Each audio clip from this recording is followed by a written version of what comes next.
CM Revanth Reddy పలుకుబడిని అడ్డుపెట్టుకుని భూములు గుంజుకుంటున్నారని మాజీ మంత్రి బీఆర్ఎస్ ఎమ్మెల్యే కేటీఆర్ విమర్శించారు. భూమి బౌండరీలను మార్చే ప్రయత్నం చేశారని ఆరోపించారు. మహేశ్వరం నియోజకవర్గంలో 1000 ఎకరాలు కబ్జా చేస్తున్నారని తెలిపారు. అధికారులను అడ్డుపెట్టుకుని అరాచకర పర్వం చేపడుతున్నారని మండిపడ్డారు. 1 కోటి ఎకరాల భూమిని నిషేధిత జాబితాలో పెట్టారని అన్నారు. రంగారెడ్డి జిల్లా వటినాగులపల్లిలో కేటీఆర్ సహా బీఆర్ఎస్ ఎమ్మెల్యేలు పర్యటించారు. మంత్రి పొంగులేటి శ్రీనివాస్ రెడ్డి భూ కబ్జా బాధితులను పరామర్శించారు. భూ కబ్జాలకు వ్యతిరేకంగా బీఆర్ఎస్ పోరాడుతుందని బాధితులకు భరోసానిచ్చారు. శంషాబాద్ మండలంలో ఒక ఉదాహరణ చెప్తాను నేను మీకు. నవాబుల కాలం నుంచి వాళ్ళ దగ్గర 500 ఎకరాలు జాగుండే, అమ్ముకుంటూ పోతే ఇప్పుడు మిగిలింది 250 ఎకరాలు. వాళ్ళు వచ్చారు మొన్న నా దగ్గరికి, వచ్చి చూపెట్టారు. సార్, ఇది మా దగ్గర మాకు స్వాతంత్రం వచ్చినట్టు నుంచి నిజాం కాలం నుంచి మా దగ్గర ఉంది. మొన్న నిషేధితుల జాబితాలో పెట్టినారు. మాకు రెవెన్యూ మంత్రి గారి ఆఫీస్ నుంచి ఫోన్ వచ్చింది.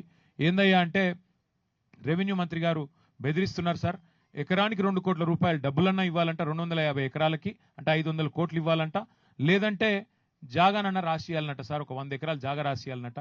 ఇది ఏం అన్యాయం సార్, ఏం అరాచకం సార్ అని చెప్పి వారు చెప్పారు. మరి నేను చెప్తాను, ప్రెస్లో మాట్లాడతానంటే దయచేసి మా పేరు బయట పెట్టకండి సార్, పేరు బయట పెడితే చంపేస్తారు, వీళ్ళు చాలా దుర్మార్గులు సార్, చంపేస్తారు. మేము కాపాడుకుంటాం సార్, కోర్టుకు పోతాం, కాపాడుకుంటాం, కానీ మీ గవర్నమెంట్ వచ్చినాకన్నా మాకు హెల్ప్ చేయండి అని చెప్పిపోయారు. అందుకే వేరే బాధితులకు కూడా మేము పిలుపునిస్తున్నాం. అవసరమైతే మా పార్టీ ఆఫీస్ ఉంది, లీగల్ సెల్ ఉంది, మీరు రండి. మీ పేర్లు బయట పెట్టాం, మాకు తెలుసు ఈ గుండాల నుంచి మీకు భయం ఉంటుంది, మాకు తెలుసు. పేర్లు బయట పెట్టాం, కానీ న్యాయపరంగా మీకు అండగా నిలబెడతాం. ఎవరైనా పేరు బయట పెట్టండి మాకేం కాదు అంటే తప్పకుండా వారికి అండగా నిలబెడతాం. అట్లాగే 1 కోటి ఎకరాలు నిషేధిత జాబితాలో పెట్టి వీళ్ళు చేస్తున్న అరాచకాల్ని మాత్రం వదిలిపెట్టాం. తప్పకుండా మా పార్టీ శాసనసభాపక్షం మొత్తం వెంబడ ఉంటుంది. దాంతోపాటు వీళ్ళు అక్రమ మైనింగ్ ఏదైతే చేశారో ఆ అక్రమ మైనింగ్లో చట్టం ప్రకారం 1 ఇయర్ కఠిన కారాగార శిక్ష వేయాలి. ఈ మంత్రి గారు వెంటనే రాజీనామా చేయాల్సిందే. ఖచ్చితంగా ఈ ప్రభుత్వం సిబిసిఐడి అని చెప్పి మంత్రిని కాపాడే ప్రయత్నం చేస్తున్నది.